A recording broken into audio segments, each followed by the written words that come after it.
I think we might be live.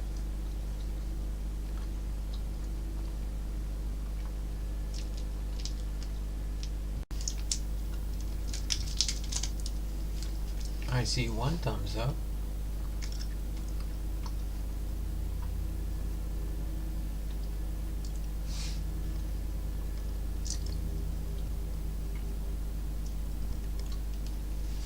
There we go. We have some people in here.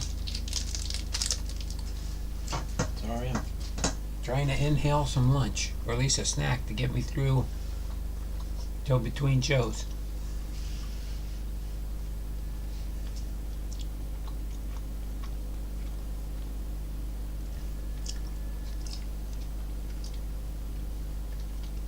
But I do see, let's see, who do we got first here?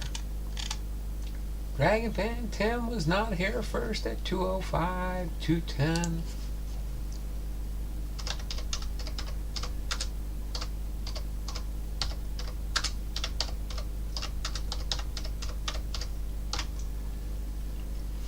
All I will say for sure is check out the updated About Me information in the tab.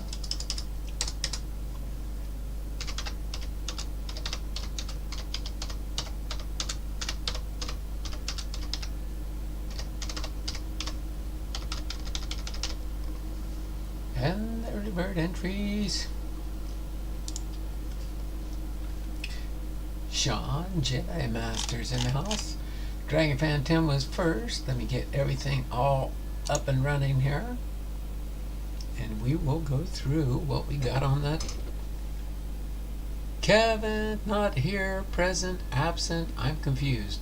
That's okay, Kevin. Sometimes I get confused too. Thanks for popping in. How's that retire? Let's see, did you say you're retired already, or you're going to retire soon? Just kind of curious, Kevin. Forgive me for not, I'm going to get a refresh here real quick. Going to get this closed captioning off here. I'm going to, because I did it smart this time. Oh my word. Hopefully that has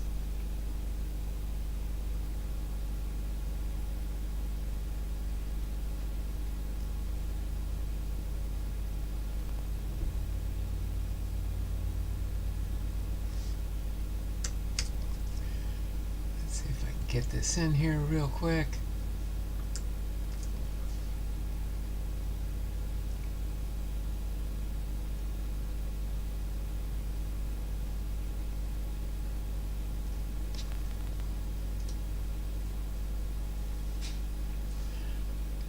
You guys let me know if that link works. I'm going to pin it in just a second here.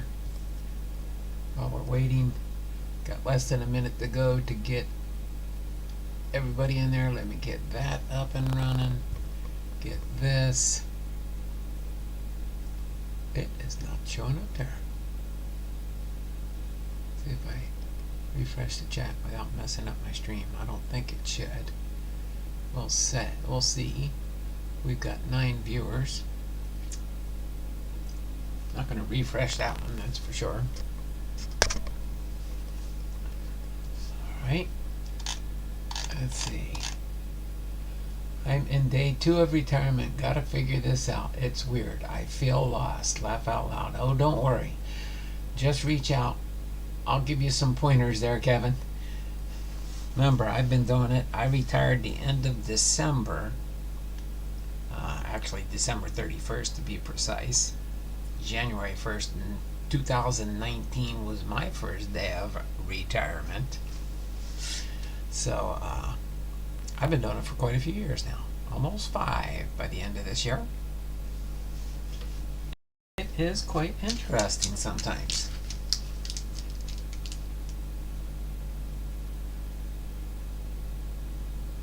It's just taking you to WahtNot, but not me? Okay. That's what I was wondering. So let me, it just takes you to WahtNot. Let me refresh this quick. Let me see what it's doing just so I know. Okay, where you at? Oh, I didn't pin it probably yet. Did I pin it? Pin the message.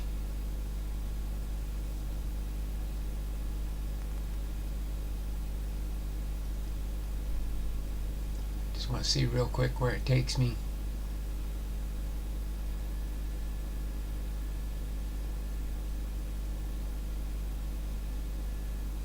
Undefined live.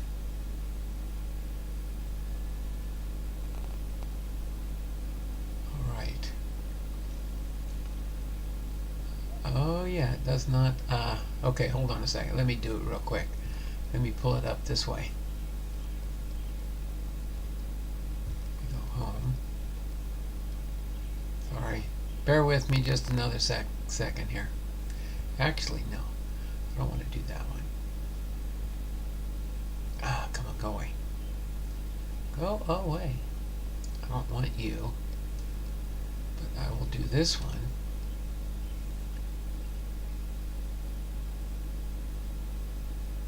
Okay, there we go. Let me go back into this. Alright, now I got the whole thing. Sorry. I won't do that again because it doesn't do the whole thing.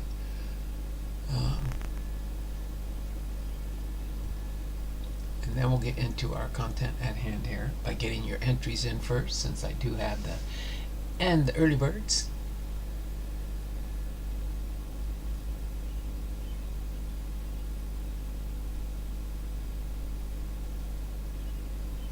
What the heck? Why did it not?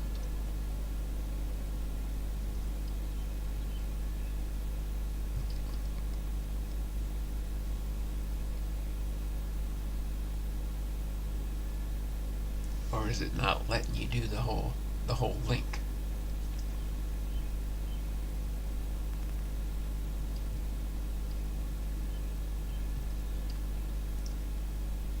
Let me click on it again. It's probably going to do the same thing again.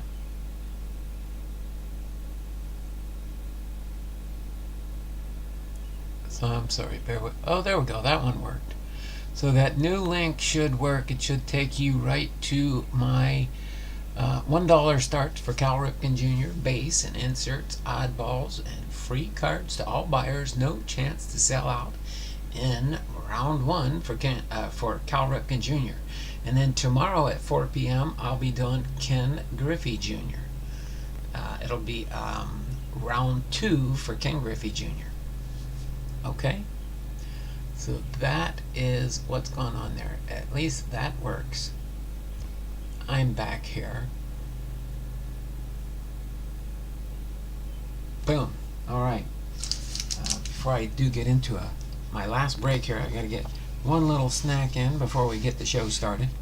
Like I said, it's always fun to be in retirement, and the wife says, "Can we go shopping?" And I'm like, why didn't we leave at 10 o'clock to go shopping instead of 11:30?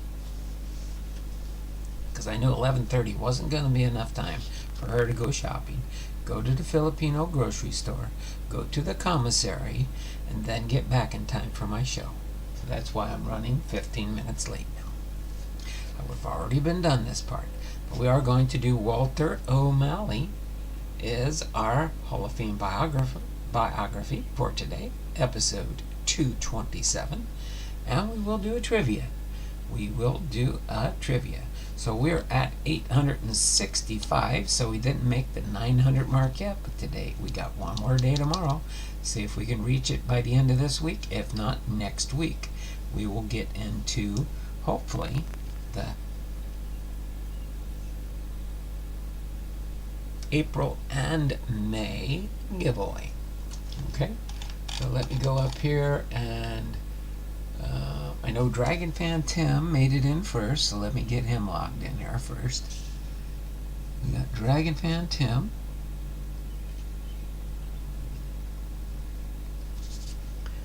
Okay. Alright. And then Cards in My Car with Our Posada. Cards in My Car with Our Posada. That's a 1. Then we got God is Great's in house. He gets a 1. Cards in my car, God is great. Sensei Domino's in house. Sensei, I've got you down. Cards in my car, Dragon Pan Tim, cards in my car. God is great, God is great. Kevin's Models and Motors in the house. Kevin's in here. Here, not here. Present, absent, I'm confused. I know because you're retired now. Cards in my car, cards in my car. Sean, Jedi Master. I know I had a Jedi Master. Where? Probably not. He's going to be a new one. Sean.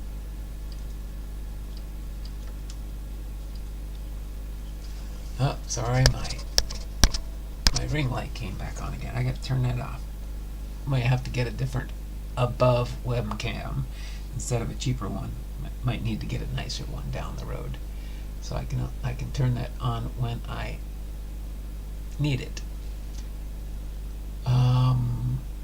Sean Dash Jedi Master.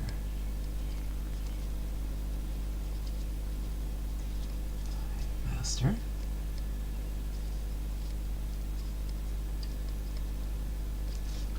Is here for 1. Got an entry. And then we've got Semi-Truck 75. Is in here. What do we got? What do we got? What do we got? Got. Trying to think how many people are on the stream right now. Oh, that one finally showed up. All right.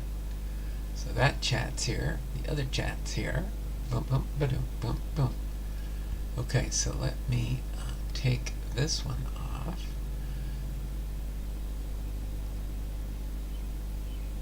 No, not that one. Let's do this one.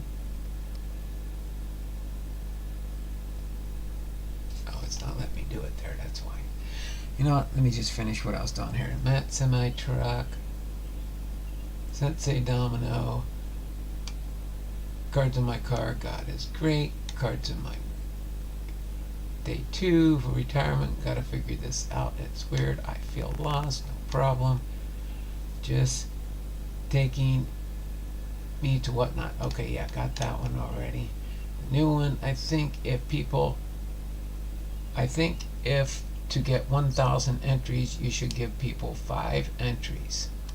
If you join within the 5 minutes, and 1 entry if you show up 10 minutes, and after 10 minutes we laugh at them. That's an interesting concept, Dragon Pan. Appreciate that. That's very interesting. Let me know when you start that on your show. I'll join in for sure. I'll join in for sure. But I like that. That's pretty cool. Alright, so I got 1, 2, 3, 4, 5, 6, 7. No Bernie or Big Ray today, huh? No Bernie or Big Ray that I remember seeing. Let me go through the list and you guys tell me if you are here and I missed you, let me know. Cards in my car with R. Posada, Dragon Fan Tim, God is Great. He's not here. Kevin's Models and More, Sensei Domino, Matt aka Semi-Truck 75, and Sean the Jedi Master. So 1, 2, 3, 4, 5, 6, 7. 7 people in the stream at the beginning in the 5-minute warning. Okay? So, appreciate you all being here. Alright? So, again, we're at 865. We'll see what we're at. We do have a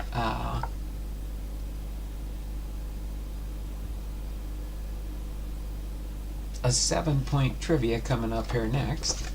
In case you're wondering, let me set this off to the side real quick here. We are going to have a 7-minute trivia contest, or a 7 a 7 entry. So that's, yes, that's 5 plus 2 is 7. The baseball birthdays for today, May the 2nd, 2024, are Eddie Collins, Eddie Bressoud, Felix Jose, and Clay Carroll. Posada, Matty Ice, Titus, Sean. Alright, so, again, our baseball trivia for today is baseball oddities. Baseball oddities. Okay? There are 1, 2, 3, 4, 5, 6 choices. Okay? And I will let you figure it out, but for the person that gets the correct answer, doesn't have to be in any particular order, but the correct answer or answers, you never know for sure. This is one of those, let's see what happens. Which of the following players won batting titles without hitting a home run?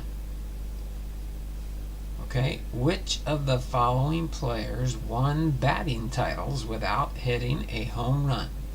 I will run through the answers once, and then you have a chance to put in your guesses. Alright, so baseball oddities, let me read it through one more time, get it clear in your head. Which of the following players won batting titles without hitting a home run? Is it A, Dick Groat? Is it B, Rod Carew? Is it C, Wee Willie Keeler? Is it D, Ginger Beaumont? Is it E, Zach Wheat? Or is it F, all of the above? Start your guessing now. Okay? Well, you guys are starting to put your guesses in. I'm going to finish up my last little snack here to get a little bit of sugar in me. Actually, they're pure organic sugar.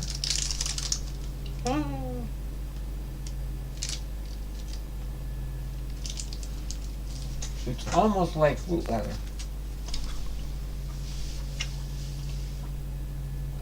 But it's not as hard to chew.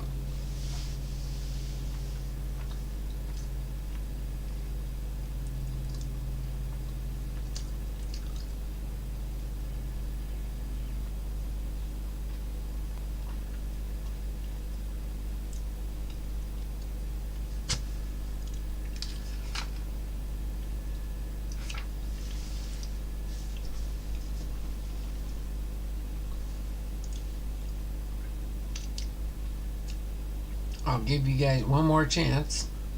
Since there's 3 that chose all of them, that's not the correct answer. So I'll give you another chance. But we're not going to go too long here. So somebody has to guess which of the following players won batting titles without hitting a home run. Again, A, Dick Groat, B, Rod Carew, C, Wee Willie Keeler, D, Ginger Beaumont, and E, Zach Wheat.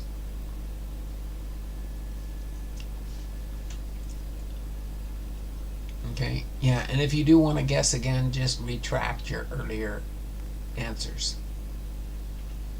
Then again, if somebody only gets 1, 2, 3, or 4 correct, you'll get that many entries for your correct answer. Okay?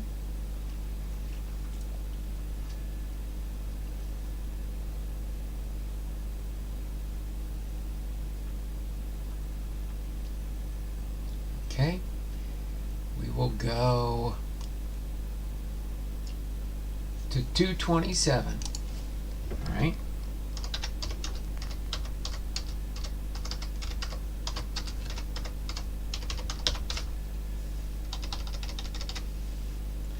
And then I will say who got the most correct. As soon as it says 227. I will hit the enter and then double check the remaining answers. Let me turn off my ring light again. I don't know why that thing keeps turning off by itself. As soon as it says 227, we will end it. Boom. Okay, come on. And the trivia guessing. Alright, Dragon Fan Tim, you got 3 correct. C, D, and E. The other one, the fourth one that would have given people the correct answer would have been B, C, D, and E. Dick Groat must have had a home run. Michael, you were the third. Hey, just popping in to say hi. Thanks, Michael. Appreciate you. Give me a thumbs up. Hang out for at least 5 minutes. Then it'll count. Then it'll stick. If you pop in, say hi, and leave, I don't even get the thumbs up. It don't work that way. But that's okay. Alright, so Dragon Fan Tim, you got 3 points for that one, for getting it, and I'll read through the correct answer in just a second here. So Dragon Fan Tim gets 3 entries, which gives him a total of 4 today, so far. I'll update that if it changes later after for the 2-minute warning. Alright, again, baseball oddities. You can see it here. Which of the following players won batting titles without hitting a home run? Rod Carew, Pee Wee Keeler, Ginger Beaumont, and Zach Wheat. Okay, tomorrow our trivia will be entitled Baseball History. Baseball history for tomorrow's. So, for today, as you can see on the back here, B, C, D, and E. Rod Carew, Wee Willie Keeler, Ginger Beaumont, and Zach Wheat. And it says here, Carew won the title as a twin in 1972, hitting .318. Keeler, who said, hit 'em where they ain't, hit .424 with the 1897 Orioles. Beaumont hit .357 with the 1902 Pirates, and Wheat hit .335 with the Brooklyn Robins. And none of those had hit a home run to get their batting title. So congratulations there, Dragon Fan. You got it with the C, the D, and the E. What about Rod Carew? Just kind of curious. Alright, so without further ado, we're going to get ready to start our biography of Walter O'Malley. Has anybody ever heard of Walter O'Malley? I know I didn't know much about him before, but now I know a lot more. Walter O'Malley was involved with the Brooklyn Dodgers in the National League 1943 to 1957, and the Los Angeles in the National League 1958 to 1979, an influential and visionary owner who inspired baseball's move west in 1957, relocated the Dodgers from Brooklyn to Los Angeles, and opened new markets for the Major League game. Served as president and principal owner when his clubs won 4 World Series championships: 1955, 1959, 1963, and 1965, and 11 pennants. Maintained affordable ticket prices while generating record attendance, driving force behind design, construction, and financing of Dodger Stadium, a benchmark for a new generation of modern ballparks. So that is a brief, down and dirty Walter O'Malley information from his Hall of Fame postcard and his Hall of Fame plaque. All right. So here we go. Walter O'Malley. Walter Francis O'Malley was born October 9th, 1903, passed away on August the 9th, 1979, and was an American sports executive who owned the Brooklyn/Los Angeles Dodgers team in Major League Baseball from 1950 to 1979.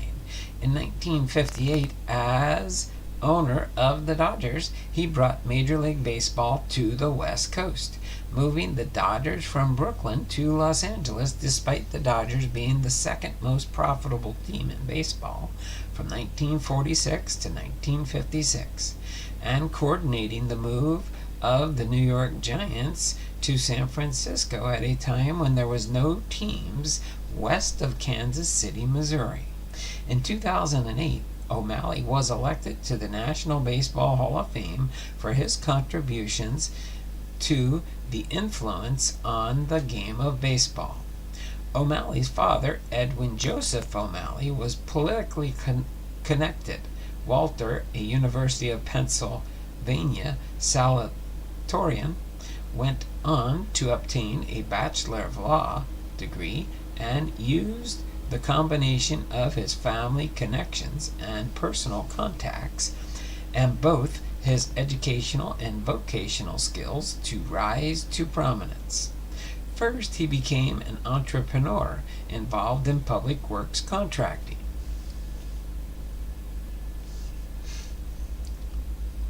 And then became an executive with the Dodgers. He progressed from being a team lawyer to being both the Dodgers owner and president, and he eventually made the business decision to relocate the Dodgers franchise.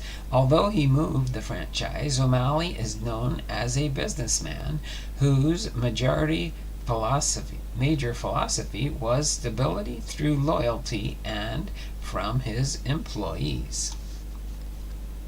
All right, let me refresh the chat quick so I know where I left off. There we go. All right. In 1970, O'Malley ceded the team presidency to his son, Peter, who would become the first chairman of the Dodgers, a title established for him, and remained so until his death in 1979. During the 1975 season, the Dodgers' inability to negotiate a contract with Andy Messersmith led to Seat's decision, which limited the baseball reserve clause and paved the way for the modern free agency. He bequeathed the team to his children, Peter O'Malley and Therese O'Malley Sadler, upon his death in 1979. As far as the early years, Walter O'Malley was the only child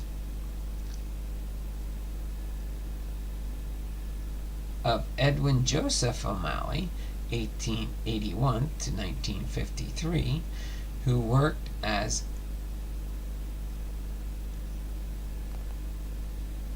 a cotton goods salesman in the Bronx in 1903.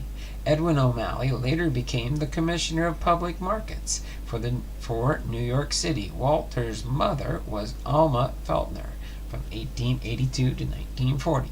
Walter was a third-generation Irish American. His grandfather was born in County Mayo, Ireland. O'Malley grew up as a Bronx-born New York Giants fan. He frequently attended Giants games at the Polo Grounds with his uncle Clarence. O'Malley was a Boy Scout who rose to the rank of Star Scout. O'Malley attended Jamaica High School in Queens from 1918 to 1920, and then the Culver Academy, an eventual high school alma mater of future New York Yankees owner George Steinbrenner. In Indiana, he managed both the baseball and tennis teams, served on the executive staff of the student newspaper, and was a a member of the hospital visitation committee, as well as the debate team, Bible Disciple Committee, and the YMCA. At Culver, the baseball career was ended with a baseball that hit him on the nose.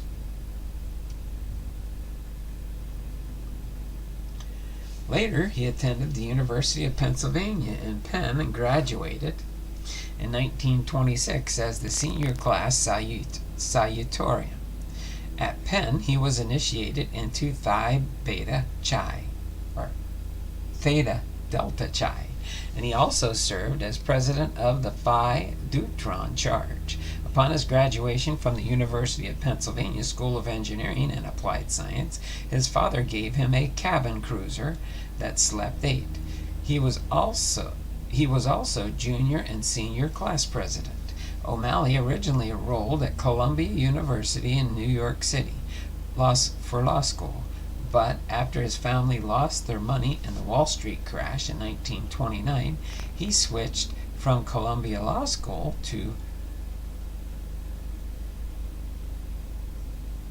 night school at Fordham University. Edwin O'Malley's dry goods business was failing, and Walter had to help run the business. As far as his pre-baseball career, after he completed his law degree in 1930 at Fordham Law, he worked as an assistant engineer for the New York City subway. After earning his law degree, he needed to obtain a clerkship, but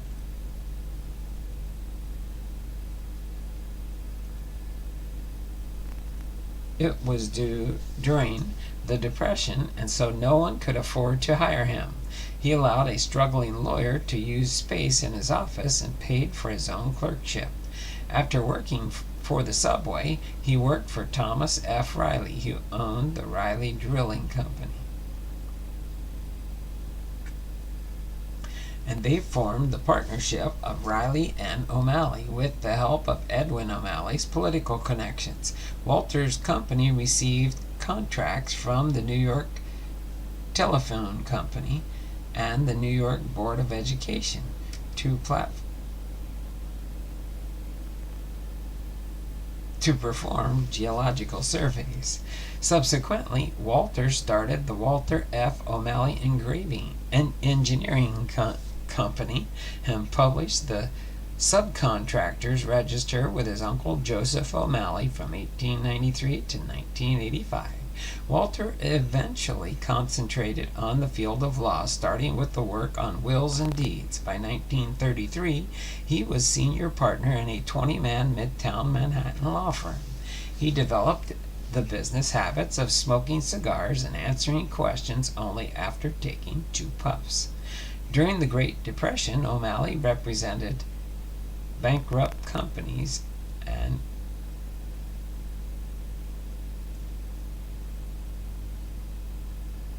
it enriched himself while building his thriving law practice. He invested wisely in firms such as the Long Island Railroad, Brooklyn Borough Gas Company, the New York Subways Advertising Company, a building materials firm, a beer firm, and some hotels. His success begot with both influence and attention. The Brooklyn Democratic Machine, powers such as George Henry Ugetta and Brooklyn Trust Company,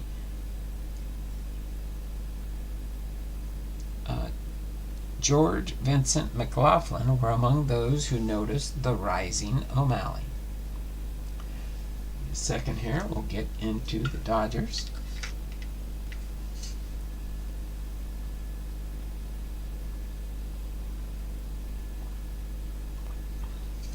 All right. Hopefully you guys are having a good Thursday. And hopefully Kevin's enjoying himself on his 2nd day of retirement. That's good. So you were done April 30th. Huh, Kevin? That's pretty cool. Kevin might have left already. Maybe he's hanging out, listening to the biography. On to the Dodgers. McLaughlin had been New York City Police Commissioner in 1926 and knew O'Malley's father and had attended Philadelphia athletics games with O'Malley when O'Malley was still at the University of Pennsylvania. McLaughlin hired O'Malley to administer mortgage foreclosures against failing businesses for the trust company. O'Malley earned McLaughlin's confidence by acting in numerous capacities, including bodyguard, valet, chauffeur, adopted son, confidant, and right-hand man.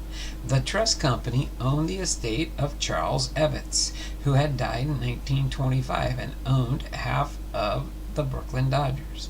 It was 1933 when Walter again met George V. McLaughlin, president of the Brooklyn Trust Company. O'Malley was chosen to protect the company's financial interests in the Brooklyn Dodgers in 1933. O'Malley also served as designated driver for the hard-drinking McLaughlin. It was through McLaughlin that Walter was brought into the financial arrangements for Ebbets Field in 1940. In 1942, when Larry McPhail resigned as general manager to serve the United States Army as a lieutenant colonel, O'Malley was appointed the attorney for the Dodgers and obtained a minority ownership interest in November 1st, 1944. He purchased 25%, as did Branch Rickey and John L. Smith, president of Pfizer Chemical, while the heirs of Stephen McKeever retained the final quarter. In 1943, he replaced Wendell Wilk as chief legal counsel. Branch Rickey, who had built the St. Louis Cardinals into champions, replaced McPhail, and O'Malley began accumulating stock in the Dodgers. Rickey was a teetotaler, while O'Malley enjoyed alcoholic beverages and tobacco. As O'Malley became more involved in affairs, he became critical of Rickey, the highest paid individual in baseball, counting salary, attendance, bonuses, and player contracts as commissioner. O'Malley and Rickey had very different backgrounds and philosophies. It was O'Malley who put pressure on Rickey to fire manager Leo DeRocher, who O'Malley felt was a drain on attendance. In board of directors meetings, O'Malley also opposed Rickey's extravagances. When he was with political friends, he made fun of Rickey at every chance. Daily News columnist Jimmy Powers would deride Rickey for selling off players and for general miserliness. When Rickey asked O'Malley, the team lawyer, if he should sue, O'Malley said no. Powers' campaign became so public that after 1946 season, Rickey gave each player a new Studebaker, which gave O'Malley, a Dodgers shareholder, reason to speak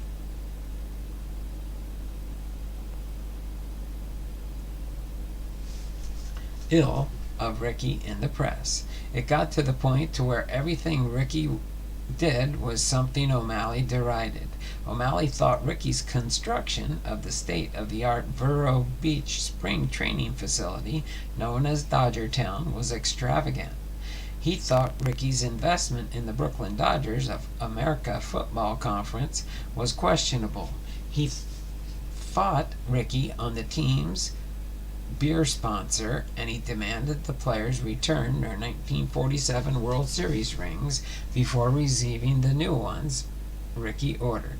As team lawyer, O'Malley had a role in breaking the racial barrier as well. In particular, he had a significant role in Rickey's top-secret search for suitable players to break the color barrier, and then later had a role in assessing the ongoing legal risks to the franchise. Other accounts, however, suggest that he played a lesser role in Robinson's signing. As far as control, when co-owner Smith died in 1950, O'Malley convinced his widow to turn over control of the shares to the Brooklyn Trust Company. O'Malley replaced Rickey with Buzzy Bavasi. O'Malley became the president and chief stockholder owner on October 26, 1950.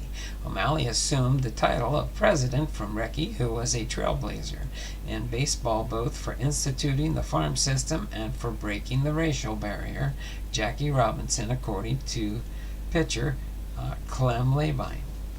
He noticed after Roger Kahn, the first thing O'Malley did when he took over was assign Bavasi to enamor himself to Dick Young of the Daily News so that O'Malley would not have to worry about ever getting bad press from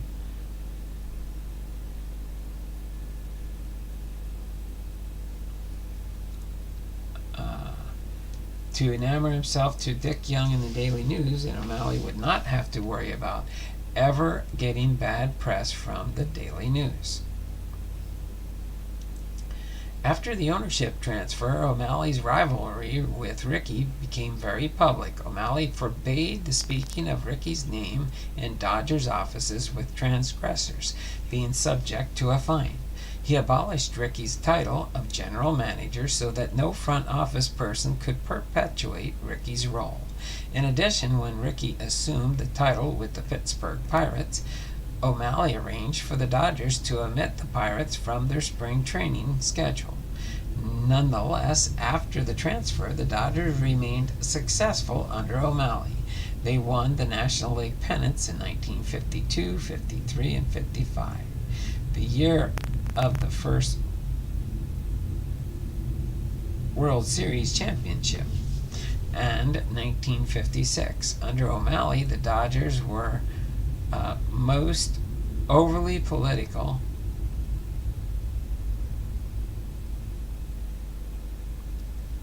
post-World War II franchise. In 1951, Brooklyn native and United States Congressman Emanuel Seller's Judiciary Committee investigated whether the reserve clause was in violation of federal antitrust laws.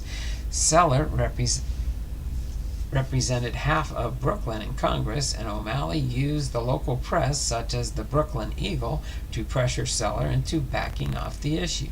During the 1951 season, the Dodgers engaged former West Point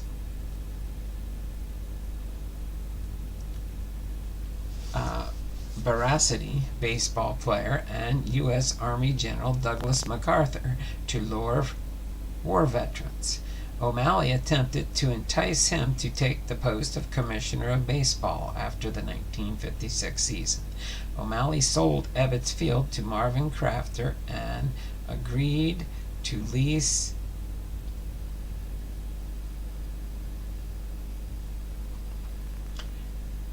Robinson voiced his complaints to the press. Robinson did not get along with Bavasi either, and the three seasons under Alston were uncomfortable for Robinson. Robinson announced his retirement in Look magazine after the 1956 season. Wait a second. Got an itch. Hate when you have an itch in a hard part where you can't get it, but you can barely make it. Hey everyone, hey Jonathan, how you doing there, brother? Thanks for popping into the stream here. The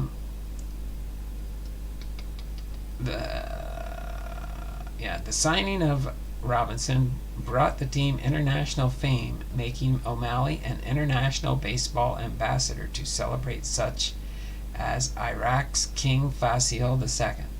In 1954, the Dodgers scout Al Campanus signed Sandy Koufax in large part for two reasons. According to a memo to O'Malley that said, number one, he's a Brooklyn boy, number two, he's Jewish, and Bavasi noted that there were many people of the Jewish faith in Brooklyn. During the 1955 season, the Dodgers catcher Roy Campanella had a medical billing controversy regarding neurosurgery services by Manhattan doctor Dr. Samuel Shankman.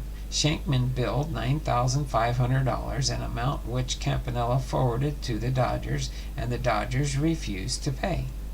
O'Malley felt the doctor was overcharging. It appears that Dr. Shankman thought he was operating on Roy's bankroll. The Dodgers had convinced Campanella to have the surgery after enduring a slump in the 1954 following the MVP seasons in 1951 and 53.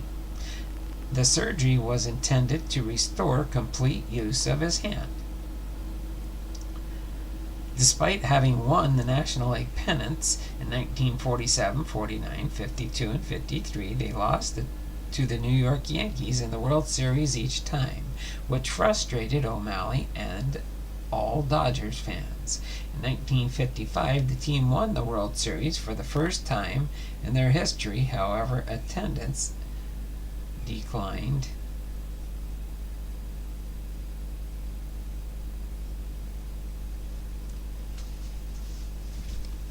from a peak of 1.7 million in 1946 and 1947 to just over 1 million per year in the mid-1950s. With the advent of affordable automobile and post-war prosperity, Brooklyn's formerly heterogeneous middle-class fan base for the Dodgers began to splinter.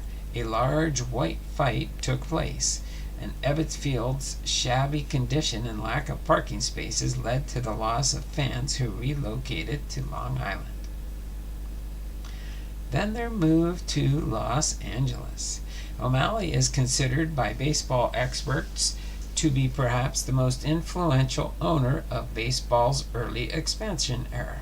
Following the 1957 Major League Baseball season, he moved the Dodgers to Los Angeles, and New York Dodgers fans felt betrayed. O'Malley was also influential in the rival New York Giants to move west to become the San Francisco Giants, thus preserving the two teams' long-standing rivalry.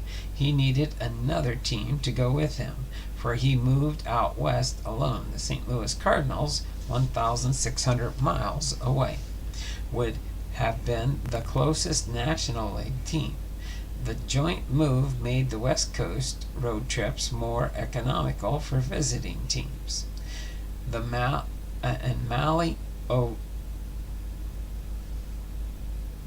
O'Malley invited San Francisco Mayor George Christopher to New York to meet with the Giants owner Horace Stoneham. Stoneham was considered moving the Giants to Minnesota, but he was convinced to join O'Malley on the West Coast in the end of the 1957 campaign.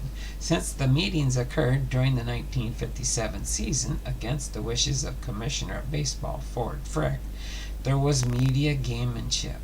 On April 15, 1958, the Dodgers and Giants and noted for his caricature of the Brooklyn Bum that personified the team. The dual moves broke the hearts of New York's National League fans, but ultimately were successful for both franchises and for Major League Baseball as a whole. In fact, the move was an immediate success, as well as Dodgers set a major single-game attendance record in their first home appearance with 78,672 fans. During the first year after the move, the Dodgers made $500,000 more profit than any other Major League Baseball team and paid off all of their debts. This did not assuage many Dodger fans in New York many years later. Newspaper writers Pete Hamill and Jack Newfield each challenged the other to choose the three worst people of the 20th century. Independents, they produced identical lists: Hitler, Stalin, and O'Malley. In the years following the move of the New York Cubs, Major League Baseball added two completely new teams in California, as well as two in Texas, two in Canada, and two in Florida. one each in the Twin Cities, Denver and Phoenix, and 2 teams at separate times in Seattle, in addition to the Athletics, who had already moved to Kansas City, moved to Oakland. Kansas City would get a new team the year after the A's moved to Oakland. The National League returned to New York with the introduction of the New York Mets, 4 years after the Dodgers and Giants departed for California. When he made the decision to relocate in 1957 to Los Angeles, O'Malley did not have an established location for where the Dodgers would play in 1958. O'Malley worked out a deal with Los Angeles County and the state of California to rent the Los Angeles Coliseum for $200,000 per year for 1958 and 1959, plus 10% of the ticket revenue.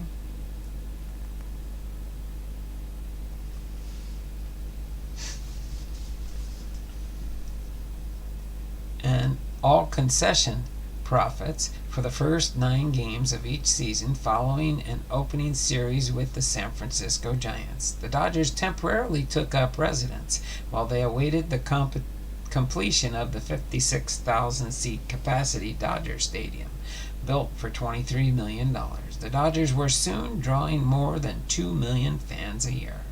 They remained successful on the field as well, winning the World Series in 1959, 63, and 65. The Los Angeles Angels also played in Dodger Stadium from 1962 to 65. Controversy regarding the land deal with the city of Los Angeles. The dealings with the city of Los Angeles after the Vero Beach meeting raised questions. The initial offer of 500 acres and tax exemptions was determined to be illegal and improper. The minor league San Diego Padres owners led the opposition effort to stop the transfer of 352 acres in Chavez Ravine via a referendum. O'Malley engaged in extensive marketing and media campaign and helped the referendum pass, but there were extensive subsequent taxpayer lawsuits. The plaintiffs initially prevailed in some of these suits. Finally, during the middle of the 1959 season, the Los Angeles City Council was able to approve the final parcel for the stadium. One legacy negotiation with the city over concession revenue is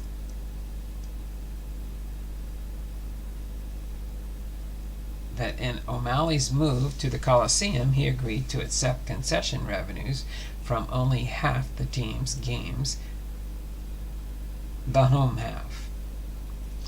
The land was eventually transferred by the Los Angeles city government to O'Malley by an agreement which required O'Malley and the Dodgers to design, build, privately finance, and maintain a 50,000-seat stadium, develop a youth recreation center on the land, and O'Malley was to pay $500,000 initially. Sorry about that. Plus annual payments of $60,000 for 20 years and pay $345,000 in property taxes starting in 1962. As far as his management philosophy, his son Peter O'Malley described his management style as follows. As president, the way he ran the business, he believed in stability.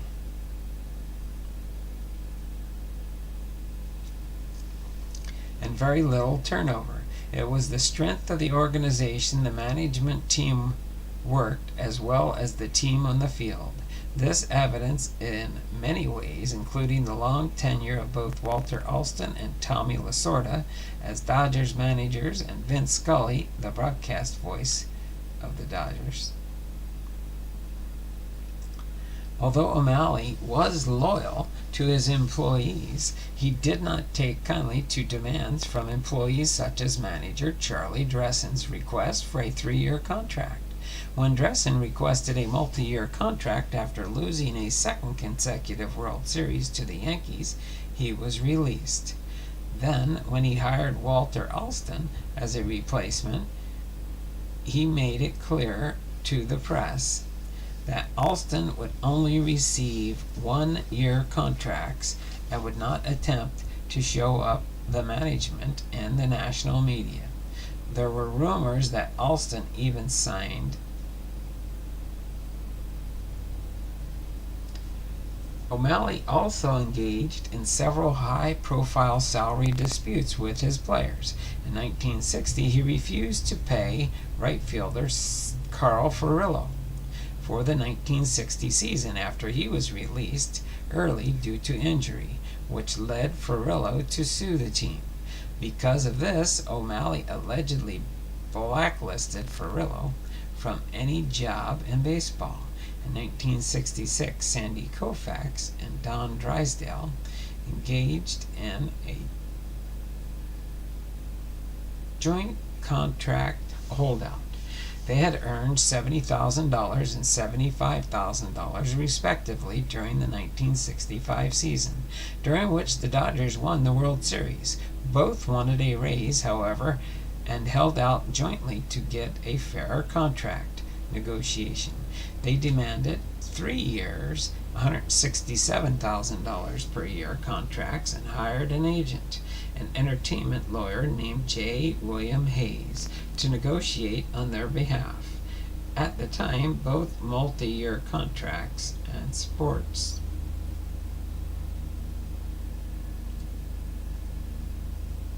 agents were highly unusual. The pair held out until less than 2 weeks before opening day. They received 1 year, $125,000 and $110,000 in contracts respectively.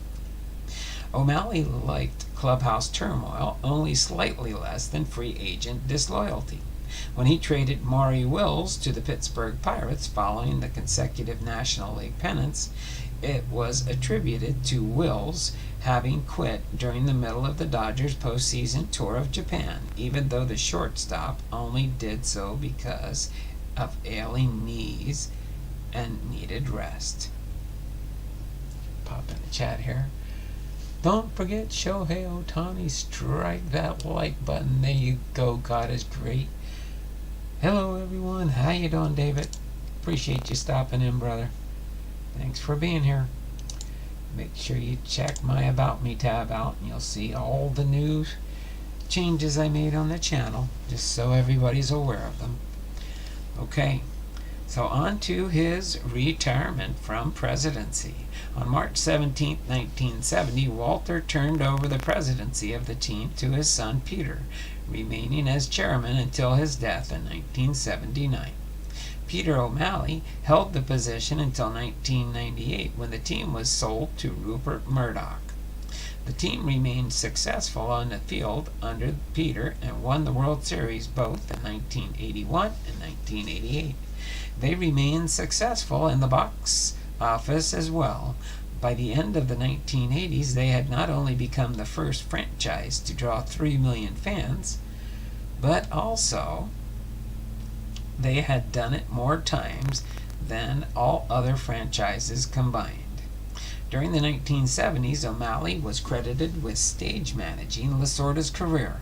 Lasorda became known as the die-hard Dodgers cliches, such as describing the color of his blood by saying, "Cut me, I bleed Dodger blue." It was even said that the reciprocal royalty and respect between Lasorda and O'Malley was so high that O'Malley gave Lasorda a tombstone as a gift and had an inscription that read, "Tommy Lasorda, a Dodger." As far as his personal life, on September 5, 1931, he married Catherine Elizabeth Kay Hansen, 1907 to 1979, whom he had dated since high school at St. Malachy's Roman Catholic Church in Manhattan. Kay had been diagnosed with laryngeal cancer in 1927 before the engagement had to have her larynx removed. She was unable to speak above a whisper the rest of her life. Edwin O'Malley encouraged Walter to break off his engagement, and after Walter refused, his parents did not attend the wedding.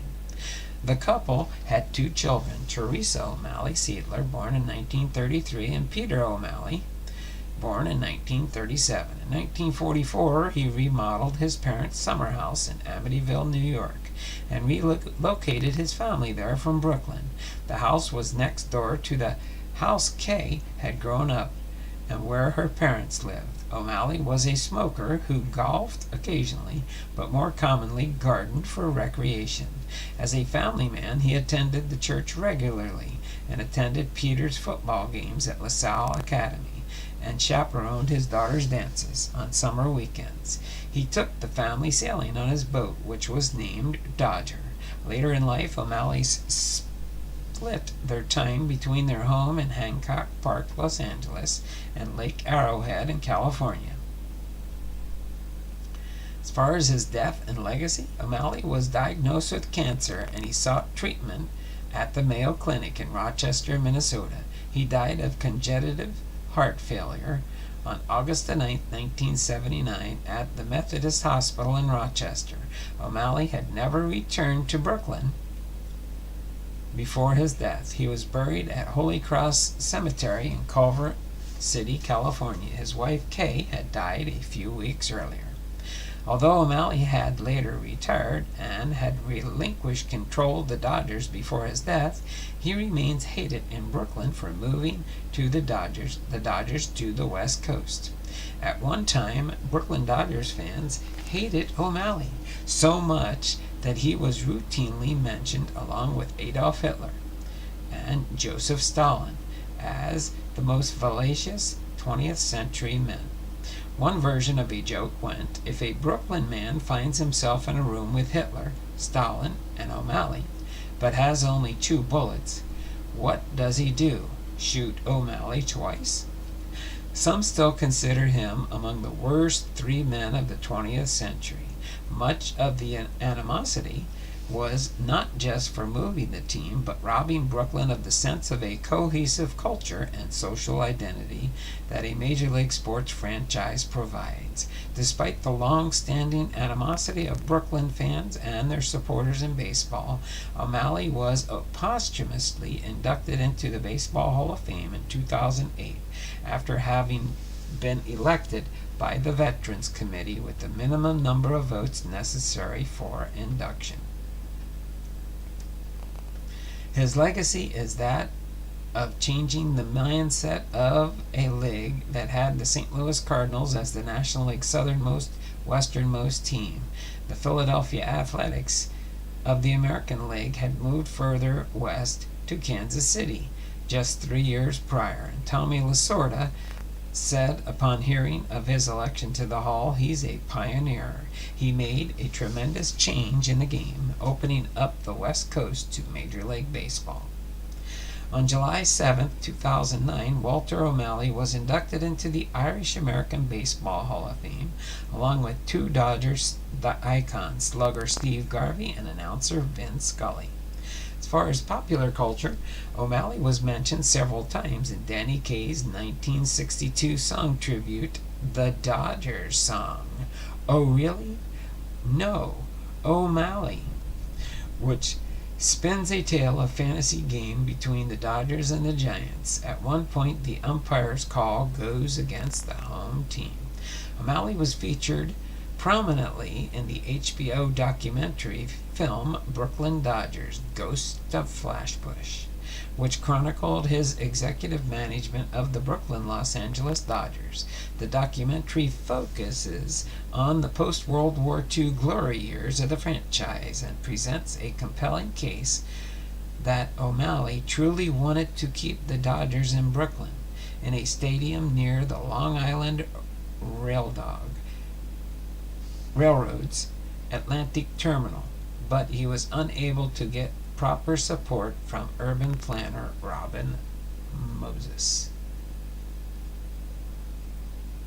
Well, there you go. David says, Yoda vintage car. I love that movie, Amityville Horror, the original. Laugh out loud. All right, so there you have it. Walter O'Malley's Hall of Fame information. Let me give you the information they've got listed here for his Hall of Fame induction. They do show Walter O'Malley. He was on the cover of Time magazine, April 28, 1958. A couple months before I was born. He was born October 9th, 1903 in the Bronx, New York. He died August 9th, 1979 at the age of 75 in Rochester, Minnesota. His resting place, Holy Cross Cemetery. Education, University of Pennsylvania, bachelor's, Columbia University, Fordham University, and LLB. Occupation, baseball executive. Spouse, Catherine Elizabeth Hansen. Married 1931, died 1979. 2 children, including Peter O'Malley. His parents, Edwin O'Malley, his father, and Alma Feldner, his mother, and relatives, Peter Seidler, grandson. Baseball career and career highlights and awards. As president, he won 4 World Series champions, 1955, 59, 63, and 65. 4 times National League pennant winners, 1952, 53, 56, and 66. Relocated the Dodgers from Brooklyn to Los Angeles in 1958 and became a member of the National Baseball Hall of Fame in 2008. He was inducted with 75% of the vote via the Veterans Committee. I think you need 75% or more to make it in, don't you? In the Veterans Committee? Very interesting. Cards in my car with R. Posada. How you doing? Let me get back to the stream here real quick and we'll get ready to close up. Move this off to the side. We're going to get our 2-minute warning done and wrap things up. So I have at least about 45 minutes to eat some dinner and get ready for my WahtNot auction. Just so you know, the pinned comment above in the chat, the pinned comment in the chat there is my WahtNot sale. Yep, 75% of the vote via the Veterans Committee on that one. All right, so let me get in here real quick and put in our 2-minute warning.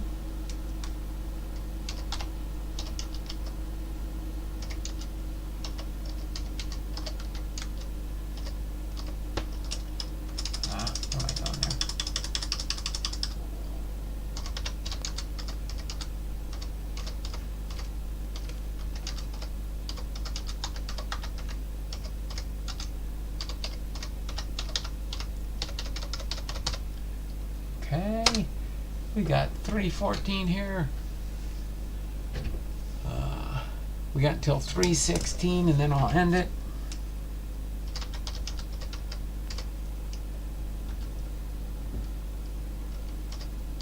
I know it says end of stream, 2-minute warning. You guys know what I mean.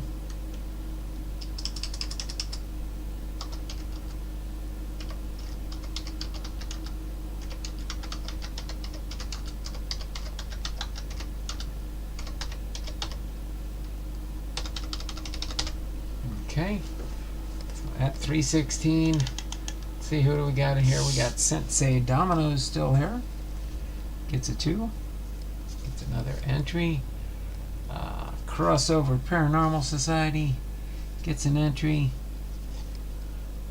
Yoda Vintage Cards gets an entry. Guru gets an entry. God is Great gets an entry. And Sensei Domino. Okay. Right at 16, we'll end it. As soon as I get that there. Hello, Sensei Domino. Hey, Guru. Cops here. Got you. God is Great. Cards in my car with R. Posada. I already got you, right? Oh, there we go. Got you, Robert.